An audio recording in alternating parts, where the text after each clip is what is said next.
Bienvenidos a Ecópolis.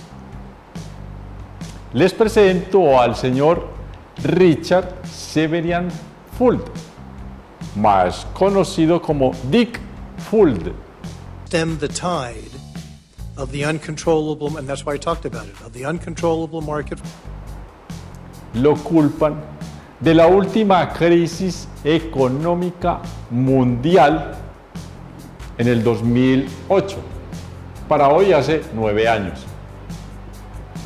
En realidad él no es el único culpable de todo el problema. Él sí es un delincuente de cuello blanco a quien le han echado toda el agua sucia de la crisis económica. Desafortunado él,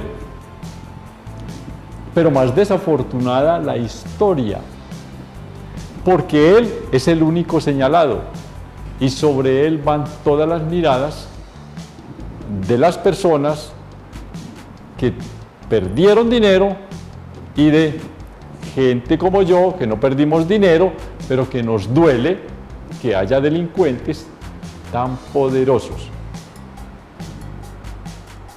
Culpables. Bueno, es una manera de entendernos. Culpables. Bueno, es una palabra que casi nunca resuelve situaciones. Pero dejémoslo así por el momento.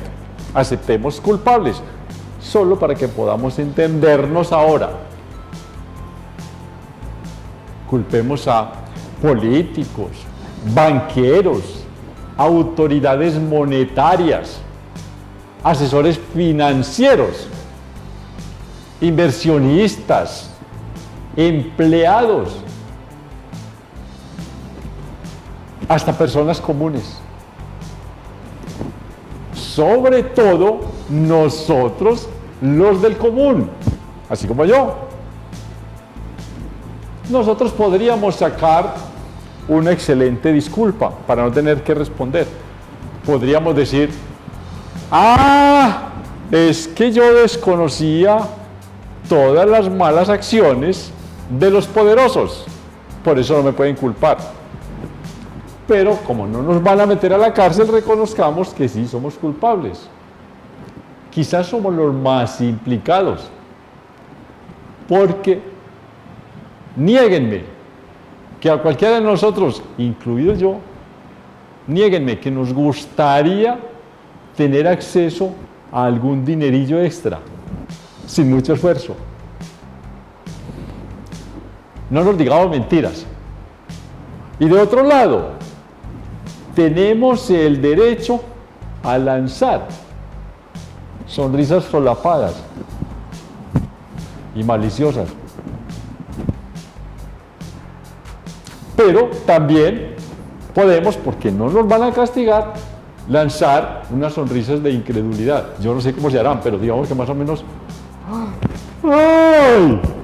No creemos y nos sonreímos porque queremos evadirnos.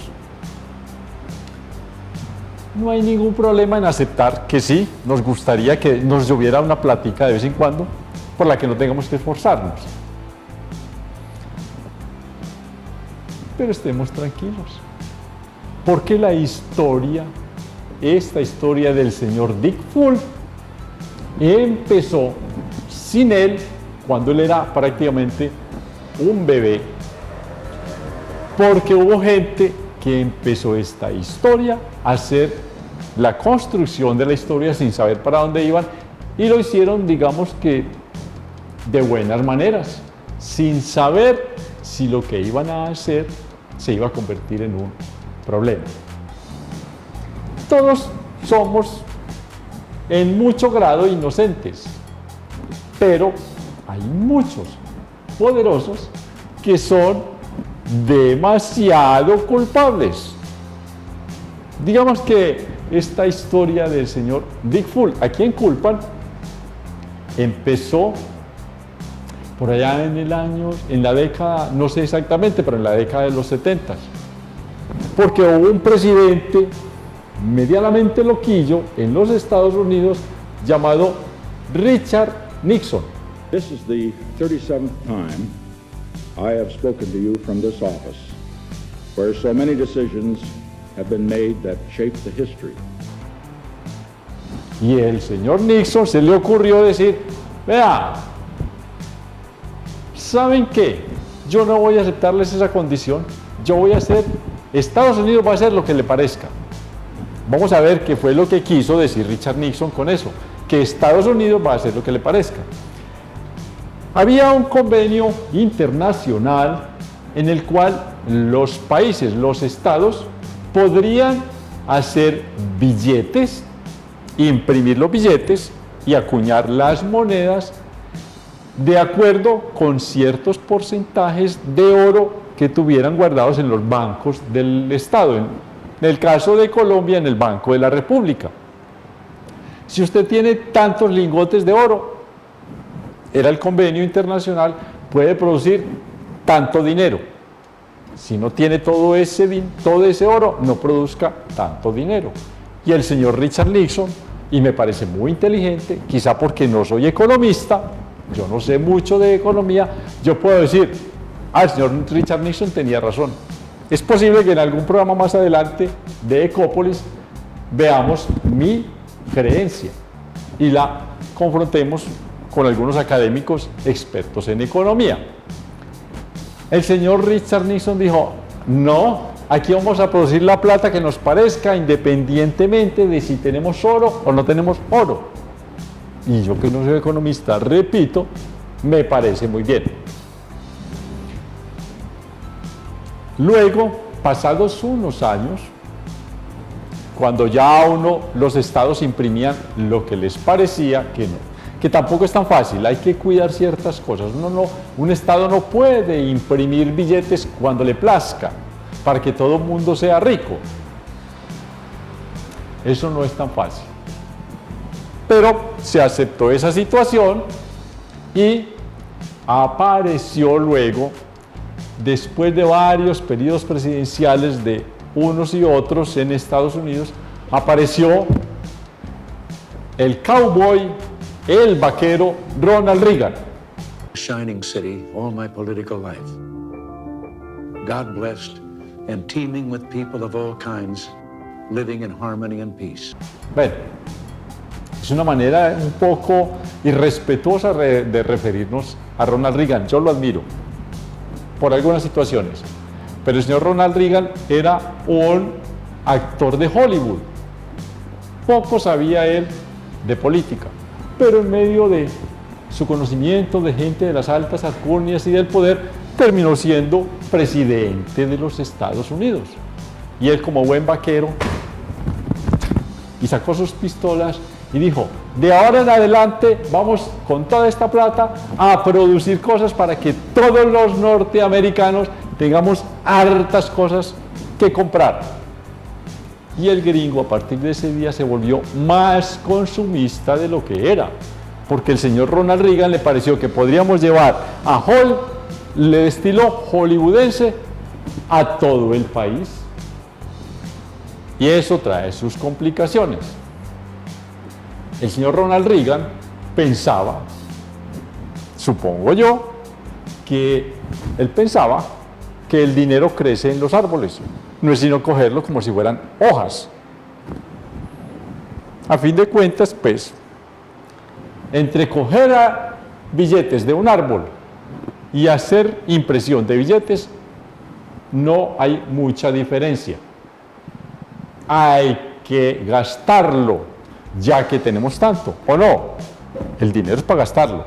El que guarde dinero está perdiendo plata. Así de sencillo. Como medio loco, ¿no? El que guarde dinero está perdiendo plata. Además, uno con tanta cosa que puede comprar, ¿para qué va a guardar billetes? Compre cosas. Ese es el consumismo, muy desbaratado. Es una manera muy, voy a decirlo, tonta de pensar. La plata no es para comprar y comprar y comprar cosas, porque nos volvemos locos y tontos.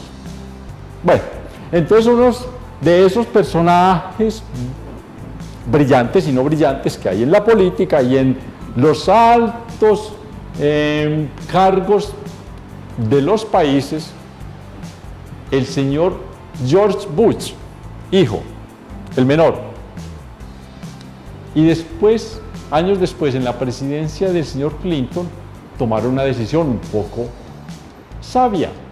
Dijeron, vea, de ahora en adelante, para que la gente no compre tantas cosas, sillitas, carritos, cuadritos, jugueticos, bombillitos, para que no hagamos tanto, vamos a que la mayoría de los norteamericanos, y también me parece muy bien, tengamos casa. Ah, es mejor que comprar cosas. La mayoría de la gente tener buenas casas. Ah, qué historia tan larga, llevamos ya como 20 años. Bueno, el tiempo en la televisión es muy rápido, ya llevamos 20 años. Entonces, los señores Clinton, bueno, el orden es Bush y Clinton, en una sabia decisión le parece a uno, pero la economía es muy complicada, que puede ser una decisión muy buena. ¡Qué idea tan maravillosa! Haciendo un poco de elipsis, o sea, haciéndonos un salto, queremos entender por qué todo resultó tan mal, siendo una idea tan maravillosa. Resultó una catástrofe. La idea de que todos los norteamericanos tengan vivienda propia, resultó en una catástrofe. ¿Y culpa de quién? ¿Culpa de Dios? ¿Culpa de Satanás? No, culpa del ser humano que puede actuar como le provoque, como ángel o como diablo. El mundo no está totalmente comprendido por los seres humanos. Lo comprendemos a través de las experiencias y nos tocó vivir esta crisis horrible del año 2008 para entender unas cosas y ojalá saquemos provecho y no se nos olvide. La historia entonces continuará así. Queremos que todos los ciudadanos norteamericanos tengan vivienda propia, sano, sabio, inteligente, maravilloso. Pero como todos los ciudadanos no tienen la plata inmediata para comprar la casa ya, tenemos a los bancos. Además que tenemos otra cosa que se llama la libertad monetaria. O sea que yo puedo imprimir como Estado los billetes que me provoque sin necesidad de que haya un respaldo en oro en las arcas del Estado. Los bancos facilitarán el dinero para quienes no tengan el dinero constante y sonante inmediato. Entonces, simplemente, en Colombia se llama el Banco de la República, en Estados Unidos se llama la Agencia del Tesoro. Esa es la encargada de hacer los billetes. Se los pasa a los bancos y los bancos terminan pasándoselo a los clientes. A los clientes del estrato medio y del estrato bajo que no tienen el dinero inmediato. Y el señor Dick Fuld, presidente, director de un banco prestigiosísimo, de mucha tradición, llamado Lehman Brothers, el señor Dick Fuld tomó unas decisiones. Diseñó un método económico, un método que él sabía, por supuesto, que era perverso. Hay que decirlo de una vez, el método del señor Dick Fuld era perverso, pero él no era el único perverso. Y muchos cerebros brillantes, mentes talentosas de los Estados Unidos, expertos en economía, también cayeron en esa trampa. Eso lo veremos en el programa siguiente, porque hoy estamos dedicados a ese ladrón de cuello blanco, llamado Dick Full, que simplemente tuvo el infortunio de pagar todas las consecuencias. Nos vemos en unos cuantos minutos.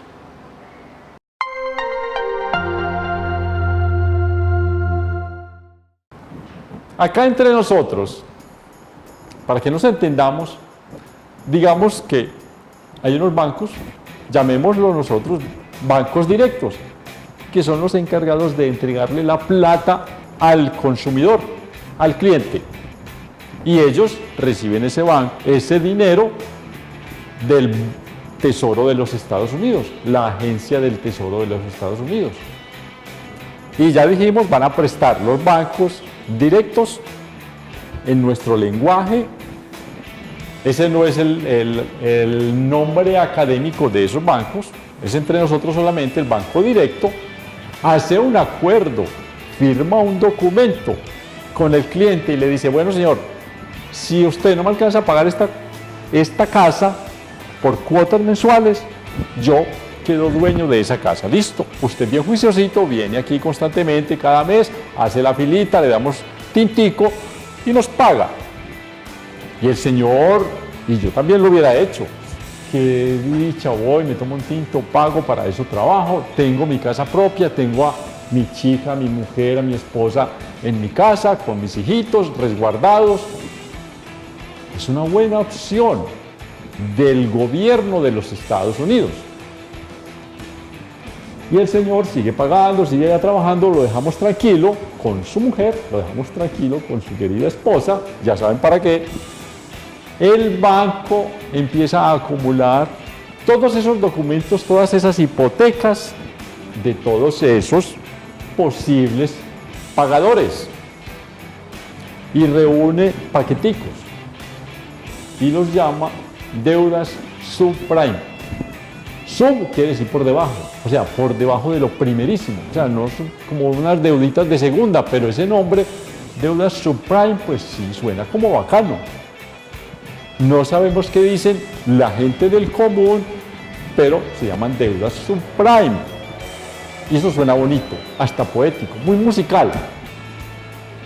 Y él acumula unas deudas, el banco directo acumula, hace unos paqueticos, les pone sellos, unas letras extrañas, unos jeroglíficos prácticamente, y armando su paquetico va y se lo vende a otro banco, digamos que es un banco de segundo nivel. Entonces tenemos ya banco directo, decimos nosotros, y banco de segundo nivel. El banco de segundo nivel le compra al banco directo un paquetico, otro banco directo hace otro paquetico y se lo vende a otros bancos de segundo nivel. Y la cadena, así como sigue, coloquialmente es muy fácil, porque este banco de segundo nivel arma paquetes más grandes y se los vende al banco de tercer nivel.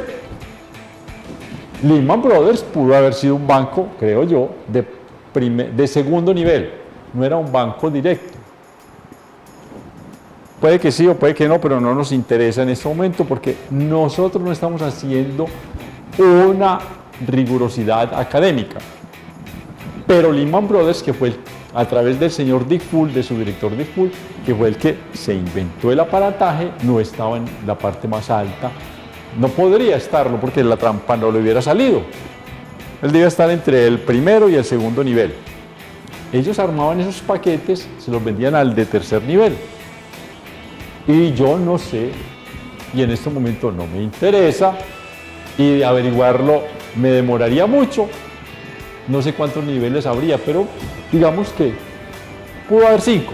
Y entonces el de tercer nivel hace paquetes más grandes, se los vende al de cuarto nivel, y el de cuarto nivel se los vende al de quinto nivel, y el de quinto nivel se queda así. Pero esta venta no se hizo solo en Estados Unidos, porque el señor Dick Full, aprovechando que en esta época ya se hacían negocios internacionales a través de un concepto muy anterior, por ahí de los años 60 creo, que se llamaba la aldea global. Ahora sí estamos en una aldea global. Antes, en los años 60, era solamente una idea que se le ocurrió a algún sociólogo. Y el señor Dick Full, aprovechando que ya con las comunicaciones podemos saber qué pasa en el Japón, en Inglaterra, en Australia. Digo, no, pues ampliemos este mercado. Todo lo que está ocurriendo aquí en Estados Unidos, en esas ventas, se las vendemos también a Inglaterra, a Australia, al Japón. Y se armaban paquetes cada vez más grandes. Listo. Basta de la parte histórica jocosa. Cuando el banco de quinto nivel, que no sabemos si exista, pero para nuestra anécdota vale, llevaba ya unos meses con esos paquetotes y que había pagado. Porque se me olvidaba, es que a medida que yo avanzo de nivel, cobro más por el paquetico. El banco de primer nivel le cobra al banco de segundo nivel un porcentaje. El de segundo nivel, otro porcentaje más alto, claro, para poder obtener ganancias. Porque yo no puedo, como se dice en el argot popular, comprar huevos y vender huevos. Entonces, el de quinto nivel había pagado un montón de plata de más por esas deudas subprime. Subprime, que no sabemos qué quiere decir. Quiere decir como de segunda, deudas de segunda. Pero en inglés eso suena muy bonito, subprime. No sabemos qué es un engaño, es una trampa. Entonces el banco de quinta, pasados unos meses, iba otra vez al banco de cuarta y le decía, bueno, yo te pagué por este paquete que me vendiste, es una promesa. Te di una plata, ya la reinvertiste, ahora yo te devuelvo tu paquete y tú me das mi plata. Fácil. Si la plata la hace la agencia del Tesoro de los Estados Unidos, él es el que me va a responder por esto. Sí, claro. Es como lógico. Entonces el banco de cuarta, acosadito por el de quinta, iba al banco de tercera y le dice, ve, estos paqueticos, ¿te acordás que me los vendiste hace como 2 años? Necesito la plata porque tengo que pagarle al quinto. Entonces, toma tu paquetico, devuélveme mi plata. Fácil, es que los negocios son muy fáciles. Comprar y vender, eso es sencillo. Y sigue la cascada. Entonces el de tercero va al de segundo va al banco directo y el banco directo le cae al cliente. Y el cliente, como el Tesoro de los Estados Unidos no sacó billete suficiente y no sabía lo que estaba pasando, porque esto es una historia de más de 20 años, el presidente que inició ni siquiera sabía para dónde iba. Y el presidente, George Bush en este caso, que dijo vamos a dar casas, se le olvidó hacer el billete para respaldar esas compras. Entonces la gente del común, allá con su esposa, todo el aparataje que habían armado de felicidad en su nicho de amor, se les destruyó en unos pocos días, en unas pocas semanas, porque se sentían acosados por los bancos. Entonces, para no alargar mucho la historia, el banco directo no sabía qué hacer y va donde Lehman Brothers y le dice, hey, señor Dick, vine por mi platica porque la necesito, esto está muy enredado, a mí nadie me quiere pagar. Y el problema es que en ese momento ni los clientes, ni el banco directo, ni el segundo nivel, ni el quinto pagaban. Nadie le pagaba a nadie. Entonces se volvió un problema social y hubo que reunirse todos. Ya no era un problema de bancos, eso era un problema político, social, eso era un problema de dineros internacionales. En el mundo entero, bancos de gran prestigio, Inglaterra, Australia, Francia, España, Irlanda, Islandia, ya son países pobres estos dos, Irlanda e Islandia, no son del G8, no son poderosos, pero también fueron cayendo. Nadie tenía plata, por una idea que ni es culpa de nadie en el fondo. Entonces, el señor Richard Full tampoco es tan culpable. Lo que pasa es que se inventó una trampa que aceleró el problema que se había acumulado. Él fue el Paganini, como se dice. Allá está en la cárcel. Bueno, a un rico de esos no le deben dar cárcel por cárcel, sino casa por cárcel, creo yo. Entonces, cuando se volvió un problema político, económico y social, ¿qué tuvo que hacer los gobiernos? se llama así, rescatar bancos. Inyectaron plata, empezaron a imprimir billetes, tome para usted, tome para usted, tome para usted, salve su banco. Y ahí hay un problema psicológico, creo yo, porque al señor Dick Fuld de Lehman Brothers no le quisieron rescatar su banco. Detrás de eso hay un problema de poder. Los otros sí lo rescatan y a este no, que fue el que se inventó el tejemaneje. Era por castigarlo. Digo yo, no me consta, pero es lo que uno deduce, es lo que uno percibe. La hecatombe, si no ha sido por esas platas que entregó el gobierno de los Estados Unidos a unos bancos y a otros no, la hecatombe habría sido peor. Habría sido una verdadera crisis complicadísima. Eso lo calculó el gobierno de los Estados Unidos, no, mejor paguemos. Pero a este loquito de Dick Fuld no le paguemos, que se inventó una cosa muy complicada. Él se inventó una pirámide, así de sencillo, o sea, la inventó, no, pues la copió y la rearmó de acuerdo con lo que él sabía, porque él es un catedrático no, pero él es un egresado de una universidad de altas finanzas. Él sabía lo que estaba haciendo, no calculó que el problema se le iba a volver tan grande. La mayoría de las personas, vemos la historia, tenemos sobre la historia una mirada que es un poco como un recuento de sucesos. Allí pasó esto, allí pasó esto, allí pasó lo otro. Pero la historia, que casi no es divertida, la historia es muy dramática, casi no es divertida, siempre nos deja una enseñanza. Lo que pasa es que no le prestamos atención, no escuchamos. ¿Y cuál es la historia? Es la misma siempre, siempre es la misma. Es más, la historia está en la Biblia. Esa moraleja, esa conclusión está en la Biblia.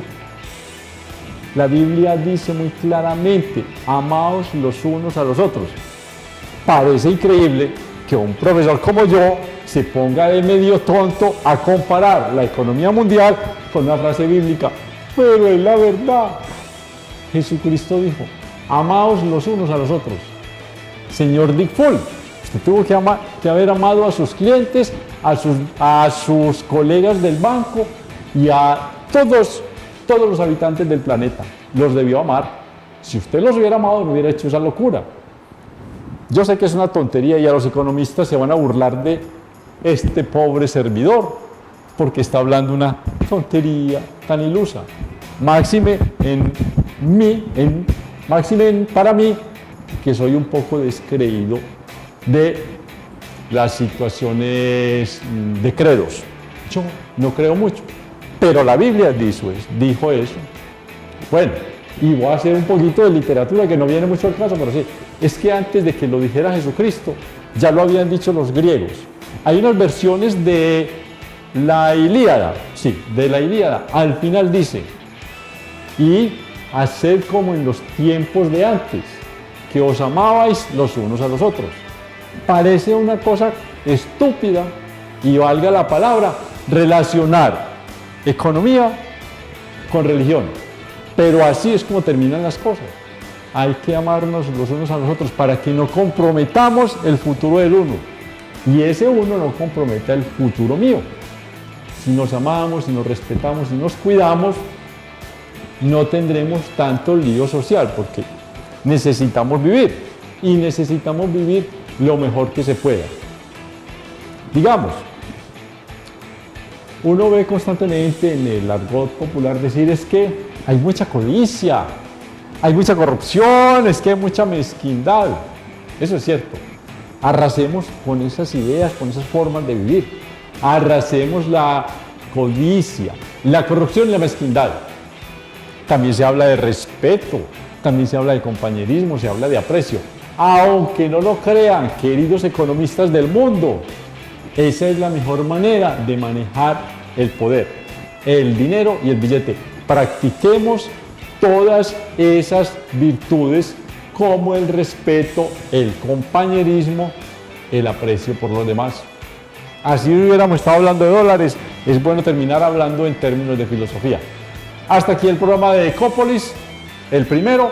Nos veremos dentro de unos 8 días en un programa continuo, porque no se trata de hacer solamente economía y academia, se trata de que volvamos al sentido humano de toda esa parafernalia de términos académicos. Nos vemos dentro de una semana. Hasta luego.